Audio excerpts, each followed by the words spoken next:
जेब खाली होते हुए भी मैंने अपने पिता को कभी मना करते नहीं देखा। मैंने अपने पिता से बड़ा आदमी जीवन में नहीं देखा। कुछ इसी तरह की पंक्तियां छत्तीसगढ़ के अलग अलग क्षेत्रों में काम कर रहे होनहार बच्चों के जीवन में चरितार्थ हो रही है। पिता वो वृक्ष है जो हर तरह की परेशानी और तकलीफ को सहन करते हुए अपनों को संभालता और बचाता है। इसी तरह अपने बच्चों के जीवन को संवारने में पिता का अहम योगदान रहता है।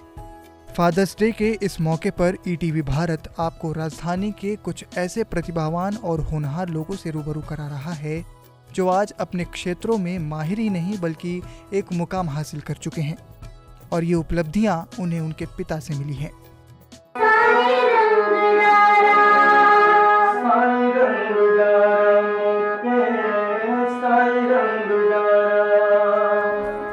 संगीत और छत्तीसगढ़ की संस्कृति के क्षेत्र में काम कर रही गरिमा और स्वर्णा दिवाकर से ईटीवी भारत ने बातचीत की और जाना कि आज वो जिस मुकाम पर हैं उसके पीछे उनके पिता का क्या योगदान रहा है। पापा का हमेशा से सहयोग रहा है और सबसे पहले सहयोग क्या उन्हीं की वजह से हम लोग जो हैं आज हैं, मम्मी पापा की वजह से। तो पापा हमारे सबसे पहले गुरु हैं जिनसे हमने संगीत सीखा है। पापा रेडियो दूरदर्शन के ग्रेडेड आर्टिस्ट रहे हैं, लाइट म्यूज़िक करते थे, फोक म्यूज़िक भी करते थे। तब वो जब प्रैक्टिस किया करते थे तो मैं भी जाती थी और उनके बगल में बैठती थी और सुनती थी, गाती थी, गाने की कोशिश करती थी। फिर उनको लगा कि हाँ कि मुझे इंटरेस्ट है, तो उन्होंने मुझे सिखाया और हर जगह जहाँ पे भी हमारा कार्यक्रम होता था पापा रहते ही थे, हमेशा भी रहते हैं। मैं कुछ भी गाती हूँ तो उनसे पहले पूछती हूँ, चाहे वो 4 लाइन की पोइट्री ही क्यों ना हो। पापा का, मम्मी का, दोनों का बचपन से ही सपोर्ट रहा है, साथ रहा है, दीदी का भी। तभी हम कुछ कर पा रहे हैं। बचपन में जब पापा रियाज़ करते थे तो दीदी बैठा करती थी। तो मेरा इंटरेस्ट ऐसे आया संगीत पे कि दीदी को पापा सिखाते थे, छोटी थी तो मैं देखती थी कि पापा इसके तरफ ज़्यादा ध्यान दे रहे हैं। तो फिर मैं बोली अच्छा। फिर मैं भी जाके बैठती थी, मैं भी संगीत सीखती थी। ऐसे ऐसे करके मेरा भी इंटरेस्ट आया और फिर मैं भी गाना स्टार्ट किया पापा के साथ। और पापा और मम्मी दोनों हर शो में, हर कुछ भी होता है, छोटी सी छोटी चीज़ हो तो जाते ही हैं साथ में। तो बचपन से बहुत सपोर्ट रहा है, तभी हम कुछ कर पा रहे हैं। स्वर्णा और गरिमा के पिता संतोष दिवाकर ने जब अपनी बच्चियों की रुचि संगीत में देखी तो उन्होंने इन्हें सिखाना शुरू किया।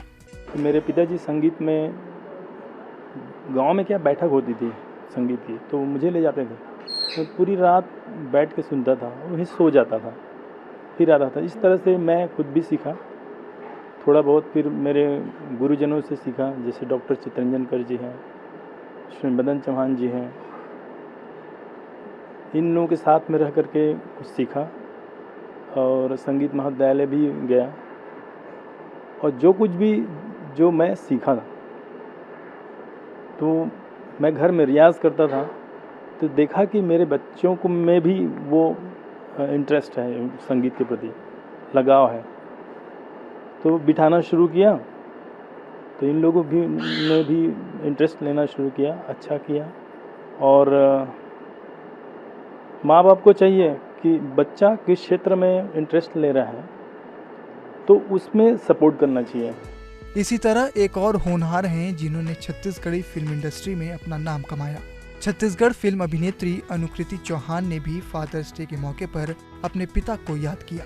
ज़िंदगी में सबसे पहले 4 साल की उम्र में जब बच्चे अपनी ज़िंदगी में कुछ तय नहीं किए रहते हैं, तब मैंने काम करना स्टार्ट किया था और तब से ही मेरे पापा का सपोर्ट बहुत रहा है। ऐसे नहीं कि रहता है ना कि नहीं, मैं अपनी बच्ची को काम नहीं कराऊंगा या मैं अपनी बच्ची को इस लाइन में नहीं भेजूंगा।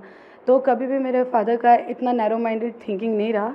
और आप सभी को बताते हुए ये दुख हो रहा है कि मेरे पापा को गए हुए 3.5 साल से ऊपर हो गया है और अब वो हमारे बीच नहीं है। लेकिन हाँ, उनका आशीर्वाद बहुत अच्छा रहा मेरे साथ। मैं अभी तक के 18-19 फिल्में कर चुकी हूँ, जिसमें से सिर्फ शुरुआत की उन्होंने 2 फिल्में देखी हैं। लेकिन जस्ट उनके जाने के बाद मेरी एक फ़िल्म अच्छी सुपरहिट रही, आई लव यू। और उसी के बदौलत मुझे सतीश जी ने मेरे को कास्ट किया हंस जन पगली फंस जावे के लिए, जो मुंबई में भी बहुत अच्छा रिस्पांस मिला था। तो कहीं ना कहीं मेरे पापा का मेरे ऊपर बहुत सपोर्ट है। अभी भी शायद वो यहाँ नहीं है हमारे बीच में, लेकिन उनका आशीर्वाद मेरे साथ है। नटखट शेडी नाम से चैनल के लोगों को एंटरटेन और अपनी वीडियो से हंसाने वाले साहित्य उपाध्याय ने भी फादर्स डे के मौके पर ईटीवी भारत से चर्चा की। उन्होंने बताया कि कैसे उनके पिता ने उन्हें हर कदम पर सहयोग किया। 2016 की बात है ये। तब जो है नया नया जियो वगैरह आया था और लोग बहुत इंटरनेट पर वीडियो बनाना चालू करते थे।